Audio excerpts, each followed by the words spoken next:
आज हम आपको एक ऐसे वाक्य के बारे में बताएंगे जो आपको सोचने पर मजबूर कर देगा। और कौन था वो शख्स जो हुजूर के सामने आकर बैठ गया था। एक मर्तबा हजरत मोहम्मद सल्लल्लाहु अलैहि वसल्लम मस्जिद नबवी में सहाबाओं के साथ बैठे हुए थे। आप सहाबाओं को दीन के मुतालिक बता रहे थे, लेकिन अचानक मस्जिद के दरवाजे से इंतहाई खूबसूरत शख्स आ रहा था और उसके कपड़े बिल्कुल सफेद थे। इससे पहले उस शख्स को मदीना में पहले कभी भी नहीं देखा गया था। सब सहाबा उसको हैरत के साथ देख रहे थे। उसके कपड़ों से बिल्कुल ऐसा नहीं लग रहा था कि वो कहीं दूर से सफर करके आए हों। वो शख्स आप सल्लल्लाहु अलैहि वसल्लम के बिल्कुल सामने आकर बैठ गया और कहा, ऐ मोहम्मद, मुझे इस्लाम के बारे में बताओ।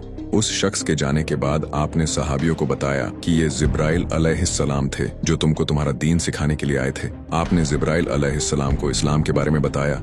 आपने कहा, अल्लाह के सिवा किसी को खुदा ना मानो, मोहम्मद को अल्लाह का रसूल मानो, नमाज, रोजा, जकात और हज अदा करो। जिस पर जिब्राइल अलैहिस्सलाम ने कहा, आपने बिल्कुल सही कहा। जिब्राइल अलैहिस्सलाम ने आपसे ईमान और एहसान के बारे में भी पूछा। आपने उनका भी बिल्कुल सही जवाब हजरत जिब्राइल अलैहिस्सलाम को दे दिया। फिर सबसे आखिर में आपने कयामत के बारे में पूछा। मुझे कयामत के बारे में बताओ, कयामत कब आएगी? जिस पर आप सल्लल्लाहु अलैहि वसल्लम ने कहा, जितना आपको पता है सिर्फ उतना ही मुझे पता है। मतलब कयामत के दिन के बारे में अल्लाह के सिवा किसी को नहीं पता। उसके बाद हजरत जिब्राइल अलैहिस्सलाम ने कहा, अच्छा, मुझे कुछ कयामत की निशानियां बताइए। ये जो भी बातचीत आप सल्लल्लाहु अलैहि वसल्लम और हजरत जिब्राइल अलैहिस्सलाम के बीच हो रही थी, तब तक पूरा कुरान नाजिल हो चुका था। उसके बाद आपने कयामत की कुछ इम्पोर्टेंट निशानियां बताई। आपने फरमाया, जब एक लौंडी अपनी मालकिन को जन्म देगी। इस हदीस के बारे में बहुत से स्कॉलर बताते हैं कि जब एक बेटी अपनी वालदैन पर हुक्म जमाएगी। उसके बाद आपने फरमाया, जब नंगे चरवाहे बड़ी बड़ी बिल्डिंग बनाने में मुकाबला करेंगे। लेकिन आज हम देख सकते हैं कि दुबई, कतर और सऊदी में बहुत सी ऊंची ऊंची बिल्डिंगें हैं।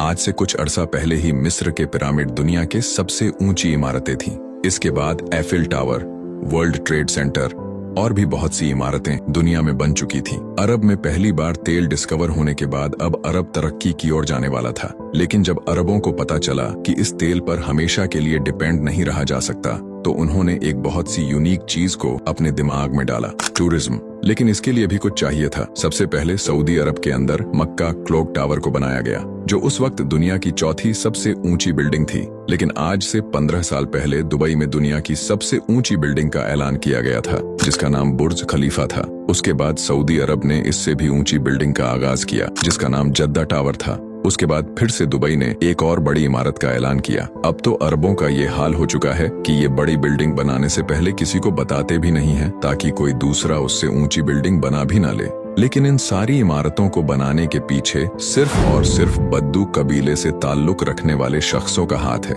आप सल्लल्लाहु अलैहि वसल्लम ने जो निशानियां आज से 1400 साल पहले बताई थी, जिनका सहाबाओं का तो कोई ताल्लुक नहीं था, लेकिन इन निशानियों का ताल्लुक हमसे जरूर है। उसके बाद वो शख्स वहां से उठा, फिर कभी भी मदीने में दिखाई नहीं दिया।